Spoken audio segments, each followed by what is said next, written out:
네, 여러분 말씀 보도록 하겠습니다. 출애굽기 1장 8절부터 14절까지 말씀, 그리고 3장 7절부터 10절까지 말씀입니다. 자, 출애굽기 1장 8절부터 14절, 3장 7절부터 10절까지 말씀, 우리 같이 한 절씩 보도록 하겠습니다. 제가 8절 말씀 먼저 볼게요. 요셉을 알지 못하는 새 왕이 일어나서 이집트를 다스리게 되었다. 그 왕이 자기 백성에게 말하였다. 이 백성 곧 이스라엘 자손이 우리보다 수도 많고 힘도 강하다. 그러니 이제 우리는 그들에게 신중히 대처하여야 한다. 그렇게 하지 않으면 그들의 수가 더욱 불어날 것이고 또 전쟁이라도 일어나는 날에는 그들이 우리의 원수들과 합세하여 우리를 치고 이 땅에서 떠나갈 것이다. 그래서 이집트 사람들은 이스라엘 자손을 부리는 공사 감독관을 두어서 강제 노동으로 그들을 억압하였다. 이스라엘 자손은 바로가 곡식을 저장하는 성읍 곧 비돔과 라암셋을 건설하는 일에 끌려나갔다. 그러나 그들은 억압을 받을수록 그 수가 더욱 불어나고 자손이 번성하였다. 그래서 이집트 사람들은 이스라엘 자손을 몹시 싫어하였고 그들을 더욱 혹독하게 부렸다. 이집트 사람들이 흙을 이겨 벽돌을 만드는 일이나 밭일과 같은 온갖 고된 일로 이스라엘 자손을 괴롭힘으로 그들의 일은 매우 힘들었다. 주님께서 다시 말씀하셨다. 나는 이집트에 있는 나의 백성이 고통받는 것을 똑똑히 보았고 또 억압 때문에 괴로워서 부르짖는 소리를 들었다. 그러므로 나는 그들의 고난을 분명히 안다. 이제 내가 내려가서 이집트 사람의 손아귀에서 그들을 구하여 이 땅으로부터 저 아름답고 넓은 땅, 젖과 꿀이 흐르는 땅, 곧 가나안 사람과 헷 사람과 아모리 사람과 브리스 사람과 히위 사람과 여부수 사람이 사는 곳으로 데려가려고 한다. 지금도 이스라엘 자손이 부르짖는 소리가 나에게 들린다. 들이 그들을 학대하는 것도 보인다. 같이 보겠습니다. 이제 나는 너를 바로에게 보내어 나의 백성 이스라엘 자손을 이집트에서 이끌어내게 하겠다. 아멘. 네, 여러분 우리 비상대학부에 오신 여러분들을 진심으로 환영합니다. 네, 머리가 많이 하얗게 됐죠? 네, 원래는 정말 다 하얀데요. 제가 원래 그동안 계속 이제 염색을 하고 있던 거였거든요. 네, 염색을 한번 뺐더니 네, 이렇게 됐습니다. 하얗게 그냥 갈까요? 아니면 염색을 할까요? 뭐 어떻게 하라고? 뭐 노란색으로 할까? 네, 네 여러분 진심으로 환영하고 네 정말 반갑습니다. 우리 오늘부터는 저희 대학부에서는 시리즈로 보통 설교를 이제 시작을 하는데요. 네, 오늘부터 좀 새로운 시리즈로 말씀을 좀 나눠보려고 합니다. 제목은 풍요를 배우다라는 제목으로 이 시리즈의 설교 시리즈의 그 가닥을 잡았습니다. 그래서 우리가 살고 있는 참 풍요롭고 이제 살만한 세상 우리는 살고 있는데, 근데 그 풍요로움의 기준이 세상마다 다르다는 것을 우리는 알아야 될 것 같아요. 세상에 말하는 풍요로움의 기준이 있을 것이고, 당연히 우리는 그리스도인이기 때문에 하나님이 말씀하시는 또는 하나님이 원하시는 그 풍요로움의 기준이 분명히 있을 것입니다. 그래서 오늘부터 우리 한 5번 정도 그 하나님이 원하시는 풍요로움이 무엇인지를 좀 살펴보려고 합니다. 그래서 출애굽기만 살펴보는 것이 아니라요, 성경에 좀 여러 곳에 있는 본문들을 가지고 하나님께서 우리에게 주시기를 원하시는 풍요로움이 무엇인지를 함께 우리가 좀 살펴보면 좋겠습니다. 오늘은 그 첫 시간이에요, 여러분. 여러분들 질문을 하나 하고 시작을 하죠. 슬라이드 띄워주실래요, 이제? 네. 여러분들은 지금 어디에 살고 있으십니까? 뭐 어려운 질문 아니에요, 여러분. 뭐 어떤 친구는 전 쿤산 살고 있어요. 저는 뭐 양푸 살고 있어요. 뭐 이런 얘기 하겠죠. 간단히 대답할 수 있는 질문이긴 하지만 사실은 좀 저는 이 안에 의미를 좀 담아놓긴 했습니다. 그러니까 너는 지금 어디에 살고 있니? 라는 질문은요, 여러분은 지금 어디에 소속되어 있습니까? 라는 질문을 제가 여러분들에게 드리고 있는 겁니다. 오늘 여러분들 그거를 좀 많이 고민해 보면 좋겠습니다. 여러분들의 소속이 어디인지, 여러분들이 어디에서 영향력을 받고 있고 공급을 받고 있는지를 여러분이 한번 고민해 보는 시간이 되면 좋을 것 같아요. 여러분, 이 소속을 묻는다는 것은요, 굉장히 중요한 일입니다. 그래서 이 작업을 방금 읽은 출애굽기를 통해서 여러분들과 함께 좀 살펴보려고 하는 겁니다. 성경에서는 출애굽기라는 것이 단지 과거 이스라엘 백성들의 어떤 민족사로 치부하지 않습니다. 이것은 하나님의 백성이 억압의 구조에서 해방되어서 하나님의 풍요와 자유를 누릴 수 있는 것이 무엇인지를 알려주는 말씀이 출애굽기에 담겨 있는 그 출애굽의 모든 과정들이고 광야에서의 생활들이 바로 그것들이기 때문에 그렇습니다. 여러분, 그러니까 당연히 지금 이 시대를 살고 있는 저와 여러분들과 똑같이 유효한 이야기라는 뜻이에요. 왜냐하면 우리 역시도 지금 또 다른 이집트, 또 다른 파라오의 그 체제와 시스템 속에서 우리도 살고 있기 때문에 그렇습니다. 오늘 그래서 이 질문을 여러분들에게 던지면서 함께 말씀을 좀 살펴보면 좋을 것 같습니다. 우리가 방금 읽은 말씀이긴 하지만 좀 길긴 한데요. 우리 한 번만 더 읽어보면 좋겠습니다. 출애굽기 1장 8절부터 14절입니다. 한번 같이 쭉 읽어볼까요? 보겠습니다. 시작.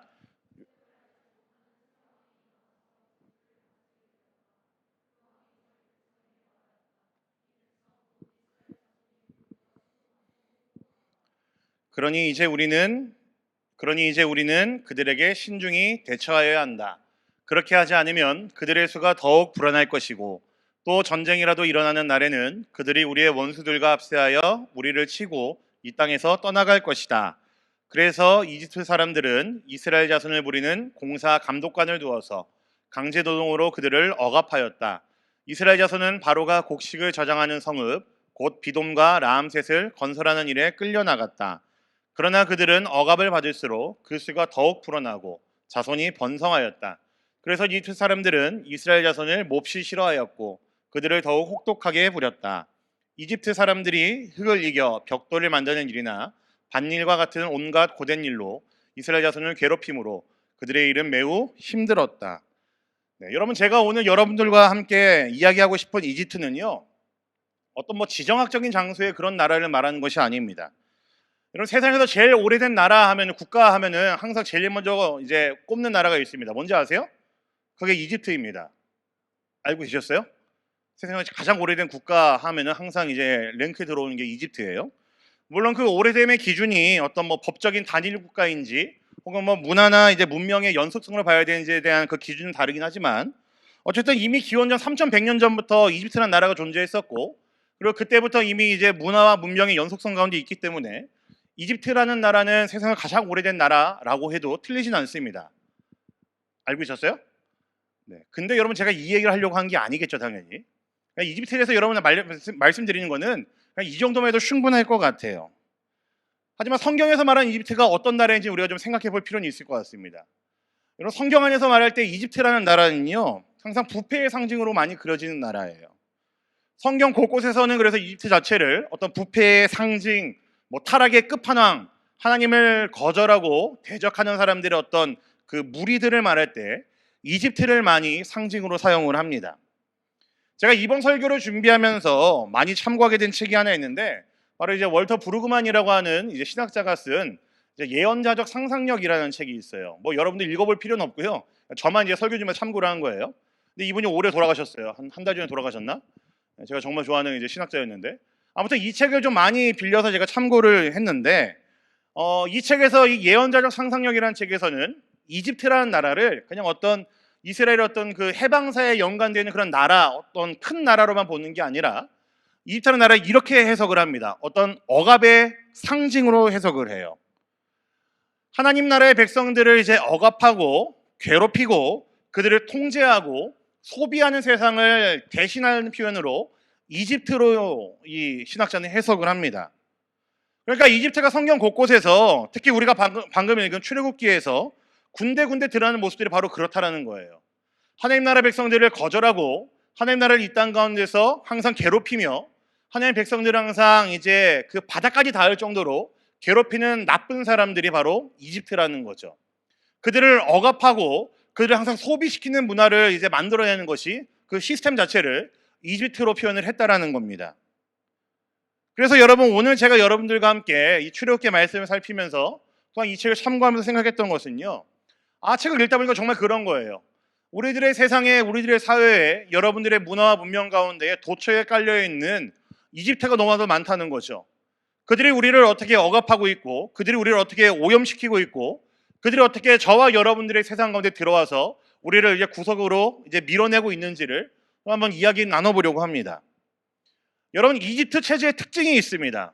첫 번째는 저는 이렇게 좀 정리를 했습니다. 사람을 숫자로만 본다라는 거예요. 여러분, 뭐라고 이집트 체제의 특징이? 사람들을요, 숫자로만 봅니다. 지금 우리가 읽은 말씀 출애굽기 1장 8절부터 14절까지 말씀 보시면요, 이게 이집트 사람들의 그 생각 구조가 이 안에 담겨 있습니다. 이집트의 왕 뭐라고 그러죠, 여러분?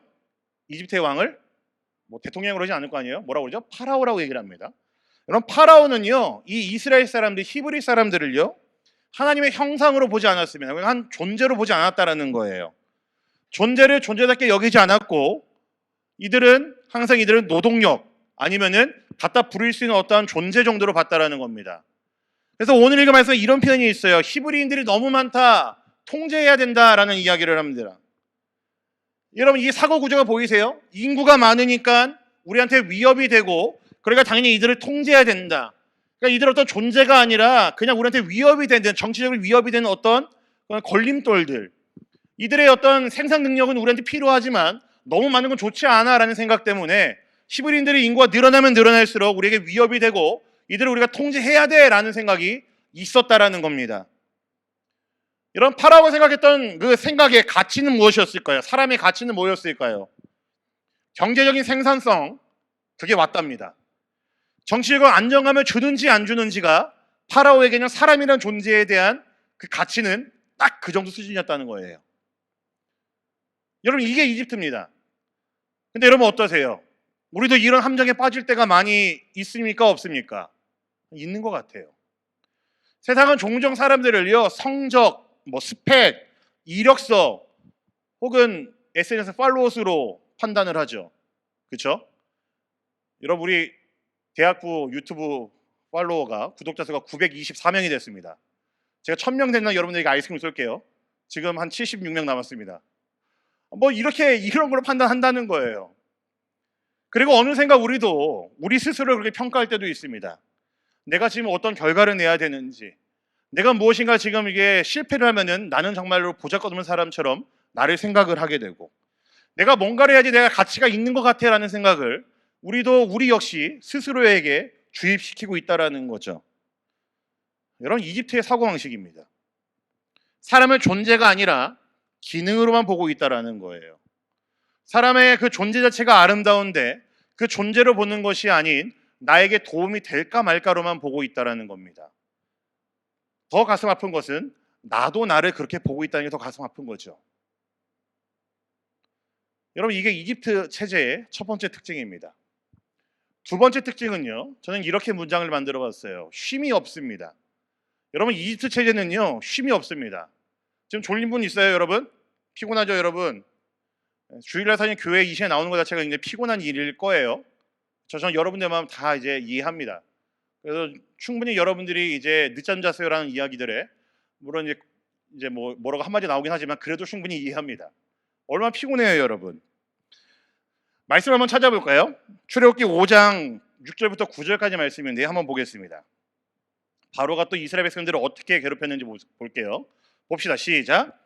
바로는 그날로 이스라엘 백성을 부리는 강제 노동 감독관들과 작업반장들에게 명령하였다. 너희는 벽돌을 만드는 데 쓰는 짚을 더 이상 이전처럼 저 백성에게 대주지 말아라. 그들이 직접 가서 짚을 모아오게 하여라. 그러나 벽돌 생산량은 이전과 같게 하여라. 만들어내는 벽돌의 수가 줄어들어서는 안 된다. 그들이 게을러서 그들 하나님께 제사를 드리러 가게 해달라고 하면서 떠든다. 그들에게는 더 힘겨운 일을 시키고 그 일만 하게 하여서 허튼 소리의 귀를 기울이지 못하게 하여라. 여러분, 이게 무슨 의미냐면요, 이집트에서 히브리인들이 주로 하는 일은요, 쉼없이 벽돌을 만들어야 되는 일이었어요. 근데 지금 파라오가 이스라엘 백성들이 위협의 소지가 있으니까 그들에게 이렇게 하는 거예요. 더 이상 그 벽돌을 만들 때 쓸 수 있는 짚을 주지 말고, 그럼에도 계속해서 성과물을 내기 위해서 그들을 내몰아 쳐라라고 이야기를 하고 있는 겁니다. 성과를 계속 유지시키면서 자원은 줄이고 책임은 떠넘기고 있는 것을 볼 수가 있죠. 여러분, 이게 근데 우리 여기 직장인들 몇 명 있긴 하지만 이게 우리들의 현실이에요. 우리들의 사회가 이렇습니다. 그리고 여러분들이 처해 있는 그 모든 사회와 환경이 바로 이렇게 우리들을 몰아가고 있습니다. 여러분, 조금이라도 쉬면 불안하지 않으세요, 여러분? 뭔가 내가 가만히 있으면, 내가 좀 쉼을 누리고 있으면 뭔가 마음속 기쁜 것에 스멀스멀 불안감이 올라오지 않으십니까? 잠깐 쉬고 있으면, 내가 잠깐 이제 멈춰 있으면은, 여러분, 혹시 내가 도태되는 거 아닌가? 낙오자가 되는 거 아닌가? 실패한 사람이 되는 거 아닌가라는 그런 생각들이 여러분 찾아오지 않습니까? 지금 당장 아무것도 안 하고 있으면은 내가 왠지 세상에 루저가 되는 것 같고, 세상보다 나는 이만큼 격차가 나서 내가 뒤떨어지는 것 같이 그런 마음이 여러분 느껴지지 않으십니까? 여러분, 오늘 우리의 삶도 똑같다라는 거예요. 이 불안함과 낙오감이, 초조함이 이집트가 여러분들에게 심어놓은 체제의 모습이라는 겁니다. 쉼조차도 두려운 것으로 여기게 만들어요.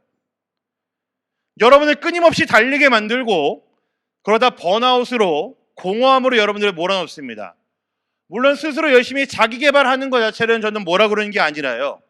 여러분이 쉼없이 살아야 되게끔 만들어가는 그것들에 함몰시켜가는 것에 저는 우려를 표하고 있는 겁니다. 여러분 그리스도인은요 잘 쉴 수 있는 사람입니다.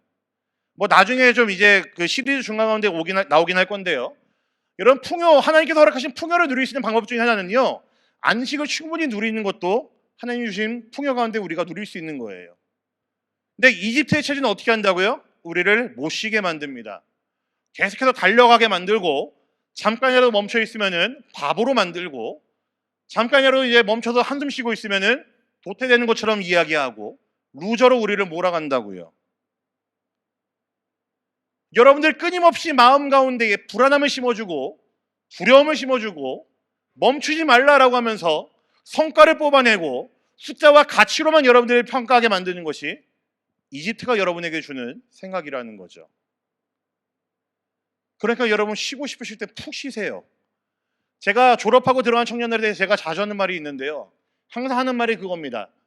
물론 제가 그들의 뭐 사정을 모르고 하는 말은 아니고요.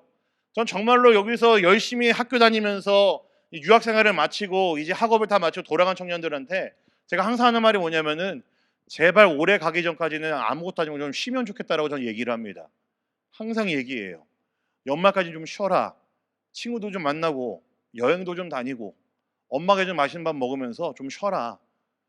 취업 때문에 시험 본다고 매일같이 몰아넣지 말고 좀 쉬라고 저는 이야기합니다. 저는 우리 청년들이 그 취업 시장에 뛰어들기 전에 겪어야 되는 그 시간들이요. 저는 여러분들을 너무나 몰아가는 것 때문에 너무너무 속상합니다. 세상이 여러분들을 그렇게 만들거든요. 쉼없이 달려가게 만들어요. 세상이 여러분들을 못 쉬게 만듭니다. 저를 가장 열받게 만들고 저를 가장 화나게 만드는 것이 이런 모습들이에요. 전 여러분들이 여러분들의 때에 푹 쉬면 좋겠거든요. 많은 것들 보면 좋겠거든요.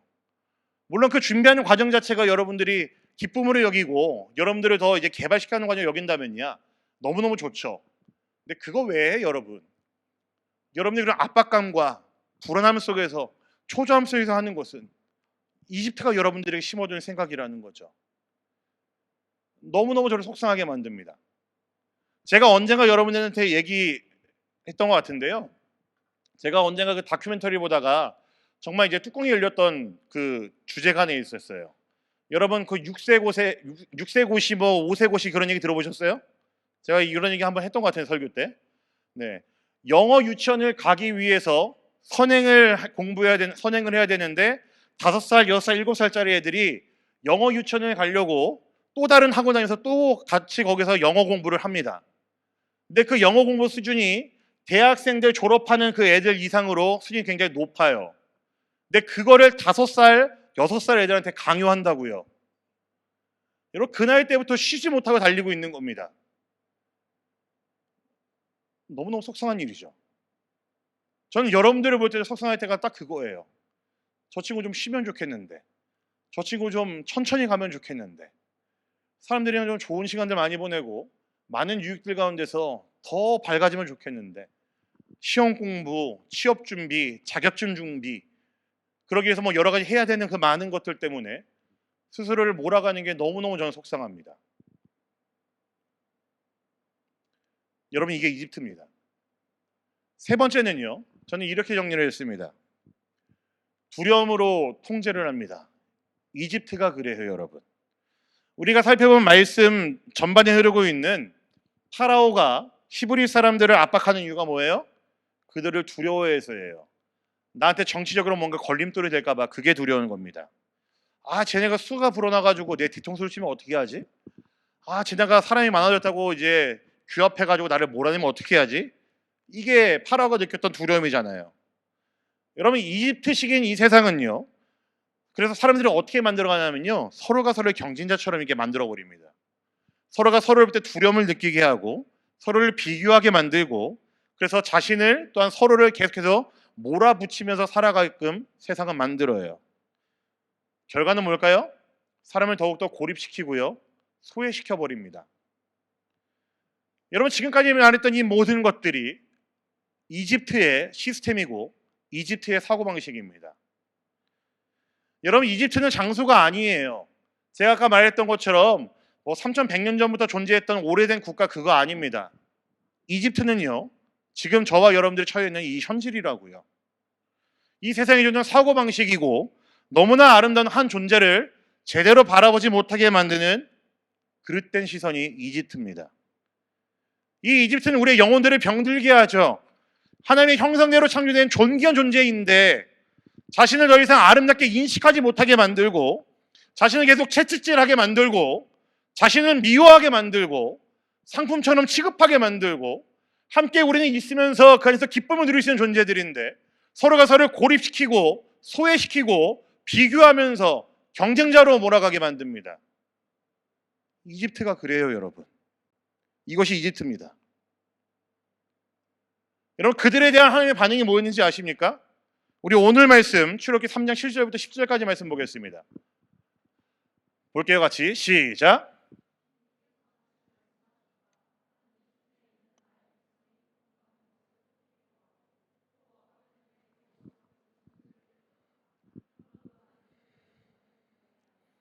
이제 내가 내려가서 이집트 사람의 손아귀에서 그들을 구하여 이 땅으로부터 저 아름답고 넓은 땅, 젖과 꿀이 흐르는 땅, 곧 가나안 사람과 헷 사람과 아모리 사람과 브리스 사람과 히위 사람과 여부스 사람이 사는 곳으로 데려가려고 한다. 지금도 이스라엘 자손이 부르짖는 소리가 나에게 들린다. 이집트 사람들이 그들을 학대하는 것도 보인다. 이제 나는 너를 바로에게 보내어 나의 백성 이스라엘 자손을 이집트에서 이끌어내게 하겠다. 여러분, 이집트의 그 사고방식 안에 놓여있는 이스라엘 백성들, 이집트의 그 시스템 속에 들어있는 이스라엘 백성들, 그 이집트의 사고방식의 그 완전 표본인 파라오의 다스림 안에 놓여있는 이스라엘 백성들, 그들을 볼 때 하나님께서 절대로 무관심하지 않으셨다라는 거예요. 백성들의 고통을 들으셨고 보셨고 아셨고 개입하셨다라고 되어 있습니다. 여러분, 방금 읽은 말씀에 고스란히 표현되고 있죠. 슬라이드 보실래요? 이렇게 요약할 수 있습니다. 나의 백성이 고통받는 것을 어떻게 했다고요? 보았고 그들의 고통받는 소리를 들었고 고난을 분명히 하나님이 알고 이제 내가 내려가서라고 되어 있습니다. 여러분, 지금 이 네 문장을 보시면요, 단순한 인지가 아니에요. 깊은 연민과 연민에 넘어서서 행동으로 나아가는 하나님의 일하심을 볼 수가 있습니다. 관계적인 표현들이죠. 여러분, 하나님께서 그 얘기들 다 들으시고 이해하시고 알고 계시고 그렇구나 라고 끝나는 게 아니고 어떻게 하셨다고요? 내가 내려가서라고 이야기하고 있습니다. 하나님께서 역사 속으로 침투하셨다라는 이야기고 이스라엘 백성들 속으로 개입하셨다라는 이야기예요. 하나님은 당신의 백성들이 억압 속에 놓이는 것을 원하지 않으셨습니다.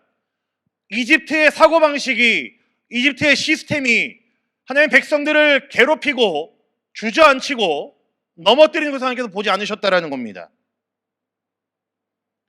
여러분, 이때 당시 이스라엘 백성들의 수준은요, 높지 않았습니다. 신앙의 수준이.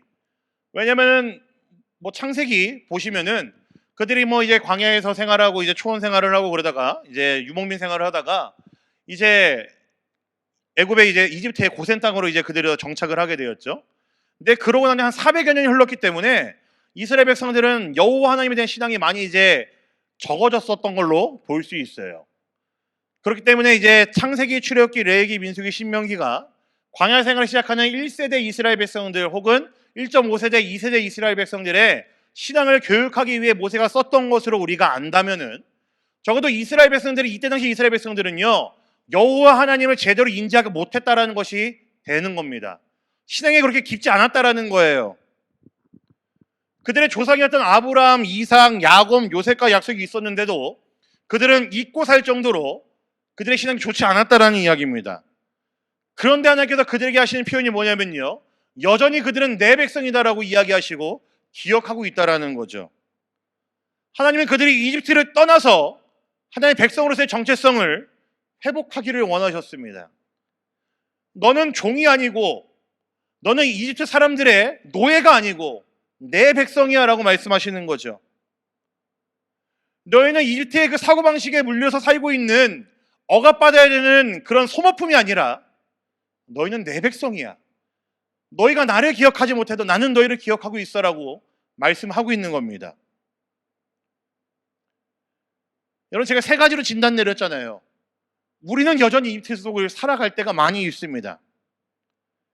여러분들의 사고방식을, 여러분들의 세상을, 여러분들 둘러싸고 있는 여러 가지 많은 이야기들 한번 보세요. 이집트가 얼마나 많습니까, 여러분? 그런데 우리 하나님께서는 우리가 그 이집트 속에서 어떻게 하길 원하신다고요? 나오길 원하신다고요. 여러분 지금 어디에 발을 붙이고 살고 계십니까? 제가 아까 소속 이야기를 했죠. 여러분 어디에 지금 발 붙이고 어디 소속으로 살고 계십니까? 나는 부족해. 난 지금 멈추면 나 금방 도태될 것 같아. 난 이 정도는 안 되는 사람인 것 같아. 나 정말로 결과를 좋은 거 내야 되는데, 성과를 내야 되는데, 난 정말 바본가 봐, 멍청인가 봐. 나 이러다 세상에서 쓰러지면 어떻게 하지? 여러분, 하나님은요, 여러분들이 그 소리를 끊어내길 원하신다고요. 이집트 때문에 나오는 그 반응들을 우리 하나님 끊어내길 원하시고 있다고요. 오늘 말씀 3절, 출애굽기 3장 8절 말씀 한번 보겠습니다. 같이 큰 목소리로 보겠습니다. 시작. 이제 내가 내려가서 이집트 사람의 손아귀에서 그들을 구하여 이 땅으로부터 저 아름답고 넓은 땅, 젖과 꿀이 흐르는 땅, 곧 가나안 사람과 헷 사람과 아모리 사람과 브리스 사람과 히위 사람과 여부수 사람이 사는 곳으로 데려가려고 합니다. 여러분, 하나님께서 이스라엘 백성들을 구원하시겠다는 이야기는요, 단지 위험한 곳에서 안전한 곳으로 이사시키는 게 아닙니다. 그 정도 수준 아닙니다. 완전히 다른 삶의 방식으로 하나님 당신의 백성들을 부르고 있는 거예요. 이집트를 떠나라 라고 말씀하신 것은 너의 삶이 앞으로 다르게 펼쳐질 것이다 라는 의미입니다. 내가 허락한 젖과 꿀이 흐르는 땅, 내가 너에게 허락한 풍요로움, 내가 너에게 보여주길 원하는 풍요로움, 내가 너에게 배우길 원하는, 너가 나에게 배우길 원하는 풍요로움, 그 땅으로 내가 너를 인도할 거야 라는 의미입니다. 여러분, 이집트는 사람을 기능으로만 보았다고 한다면 우리 하나님은 존재로 보십니다. 이집트는 사람을 늘 자기 직면 가운데 살아가게 하고 성과를 내게 하지만 끊임없이 쉬지 않고 달려가게 만들지만, 하나님은 당신의 백성들을 내가 너를 젖과 꿀이 흐르는 땅으로 데려가겠다라고 말씀하십니다. 철저한 신뢰 속으로 우리를 이끈다라는 이야기이죠. 이집트는 늘 여러분들을 경쟁을 부추기게 만들고 서로를 미워하게 만들고 고립시키고 소외시키지만, 사람들이 믿지 않도록 만들고 두려움으로 여러분들을 몰아놓지만, 하나님은 너는 내 백성이야 라고 말씀하시면서 그 확신과 부르심의 증거 가운데 우리를 살게 하십니다. 여러분, 이것이 오늘부터 저와 여러분들이 배워나갈, 그리고 마음에 새겨나갈 하나님이 우리에게 주시는 풍요로움입니다. 그래서 이집트를 떠나는 것은요, 다르게 살아간다는 뜻입니다. 여러분이 다른 존재로 살아간다는 이야기예요. 장소의 변화가 아니라 정체성의 변화입니다. 오늘 설교 제목은요, 풍요를 배우다라는 시리즈 제목이 있고요. 오늘 설교의 제목은 이집트를 떠나라입니다. 여러분, 하나님께서는 우리에게 명령하시는 것은요, 이집트를 떠나라라고 명령을 하세요. 이집트를 뒤로 두고 여러분들이 앞을 보고 걸어가라고 이야기하십니다. 내가 너에게 보여주길 원하는 땅, 내가 너를 인도하길 원하는 젖과 꿀이 흐르는 땅, 너희가 나를 바라보고 내가 너희를 위해 얼마든지 그것들을 보여줄 수 있고 풍요로움을 드러낼 수 있는 그 땅으로 내가 너희를 인도할게 라고 이야기하십니다. 그러기 위해서 해야 되는 건 뭐냐면요, 여러분들이 이것들을 끊어내는 겁니다. 이집트를 떠나는 것이 우리에게 필요해요. 여러분, 하나님은 지금도 우리에게 말씀하십니다. 떠나라 라고 말씀하십니다. 하나님은 여러분을 비교하지 않아도 되는 세상, 성공하지 않아도 충분히 사랑받을 수 있는 세상, 멈춰도 괜찮은 삶으로 여러분들을 부르고 계십니다. 여러분의 삶 가운데 분명히 들어앉아 있는 이집트가 분명히 있거든요. 여러분, 대학교에도 있고요, 회사에도 있고요, 우리 사회 전반에 그 이집트가 다 깔려 있거든요. 그 이집트를 끊어서 살아가는 여러분 되기를 소망합니다. 여러분 주변에 널려 있는 그 이집트를 끊어내시고 그곳에서 떠날 수 있는 여러분 모두가 되면 좋겠습니다. 여러분들을 괴롭히고 과로막고 여러분들을 항상 낙심과 좌절과 두려움으로 몰아오는 그 모든 생각들 가운데서 여러분 떠나십시오. 우리 하나님은 여러분들이 그것을 떠나서 당신이랑 같이 확신과 신뢰 속으로 여러분들을 이끄시길 원하십니다. 그 하나님을 온전히 신뢰하면서 우리 앞으로 남은 네 번째 시간 동안 하나님 우리가 허락하신 그 풍요로움을 함께 배워가고 우리의 삶 가운데 가득히 빼곡히 새겨놓는 저와 여러분 되면 좋겠습니다. 아멘. 우리 함께 찬양할까요?